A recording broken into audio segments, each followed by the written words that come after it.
ഇത് ആദ്യത്തെ ദിവസം തൊട്ടേ ഞാൻ പറയുന്ന കാര്യമാണ്. ആരും പ്രകോപിതരാകരുത്, പ്രകോപനത്തിൽ കുടുങ്ങരുത്, പ്രകോപനത്തിന് വേണ്ടിയാണ്.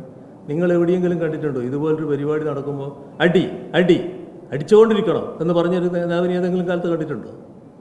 ഈ കേരളത്തിൽ ഏതെങ്കിലും കാലത്ത് അങ്ങനെ ഒരു നടപടി ഉണ്ടായിട്ടുണ്ടോ? അടിക്കും അടിക്കും അടിക്കും എന്ന് പറയാൻ ഏതെങ്കിലും ഒരു നേതാവ് ഉണ്ടായിട്ടുണ്ടോ കേരളത്തിൽ? അതാണോ പൊതു സംസ്കാരം? അതാണോ പൊതുവായ രീതി? അതാണോ വേണ്ടത്?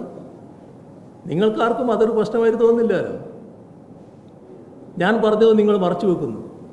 കല്യാശ്ശേരി മണ്ഡലത്തിൻ്റെ ഭാഗമായി ആ ബസ്സിൻ്റെ മുന്നിൽ ചാടിയ ഘട്ടത്തിൽ അന്ന് തന്നെ ഞാൻ പറയുകയാണ്, ഇത് പ്രകോപനം സൃഷ്ടിക്കാനാണ്, ആരും പ്രകോപനത്തിൽ കുടുങ്ങരുതെന്ന്.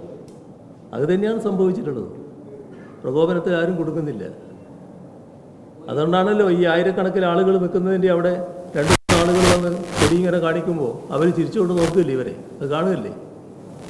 വീടുകൾക്ക് നേരെ ആക്രമണം നടക്കുന്നതെന്ന് കണ്ടല്ലോ. ഇന്നലെ ഒരാൾ പിന്നെ പറയുന്നത് കേട്ടല്ലോ. ഇത് ഒരു ജില്ലയിൽ പിന്നെ ആലപ്പുഴ ജില്ലയിൽ കണ്ടല്ലോ ഒരു വാർത്ത. അവിടെ ഒരു നവകേരള സദസ്സിൻ്റെ പ്രവർത്തനത്തിന് പോയി പിന്നെ അതിൻ്റെ ഭാഗമായിട്ട് അണിനിരന്നൊരു പ്രവർത്തകൻ്റെ വീട് ആക്രമിച്ചത്. അത്തരം കാര്യങ്ങൾ നടക്കുകയാണ്. അതിൽ ആശ്ചര്യമില്ലല്ലോ. തല്ല് അടി അടി അടി എന്നല്ലേ പറഞ്ഞുകൊണ്ടിരിക്കുന്നത്. അപ്പോൾ അനുയായികൾ അടിക്കാൻ പുറപ്പെടുമല്ലോ. അതല്ലേ നടക്കുന്നത്. അപ്പോഴല്ലേ